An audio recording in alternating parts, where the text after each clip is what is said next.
High বন্ধুরা, তো আজকে যাচ্ছি আমি আমার পুচকু বীরের অন্নপ্রাশনে। এই যে আমার পুচকুটা বসে রয়েছে বাবার কোলে, আর আমি মাঝখানে বসে রয়েছি। তো চলো তাড়াতাড়ি যাই, কেন যেতে খুব লেট হয়ে গেছিলো।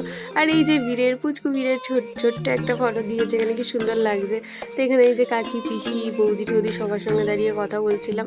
আর এই যে আমার পুচকুটা কাকির কোলে, আর এই যে ভিড়, সবাইকে দেখে একদম অবাক হয়ে গেছে, এত ভিড়, সবাই ওর সামনে গিয়ে করছে। আর এখানে এবার একটুখানি স্ন্যাক্স নিয়ে একটু বসে বসে আড্ডা মারা হচ্ছিল, আর একটু স্ন্যাক্স খাওয়া হচ্ছিল। আর আমার পনির খেতে খুব ভালো লাগে, তাই আমি একটুখানি পনিরের স্ন্যাক্সটাই খাচ্ছিলাম। তো এই যে সবার ফটোশ্যুট চলছে, এখানে সবাই ফটো তুলতে ব্যস্ত। আর এখানে আমার বৌদির কোলে দু ভাই বসে রয়েছে, এটা একটা মেমোরেবল ফটো, কেন এরা যখন বড় হয়ে দেখবে দুজনকে পাশাপাশি, এদের খুব ভালো লাগবে। তো চট করে ডিনারটাও সেরে নিলাম। এখানে রাইস ছিল, মাটন ছিল, পাতুরি ছিল, আরও অনেক কিছু ছিল, মিষ্টি ছিল। তো সব কিছু কমপ্লিট করে নিয়েছি, আর এবার চলো দেখা হচ্ছে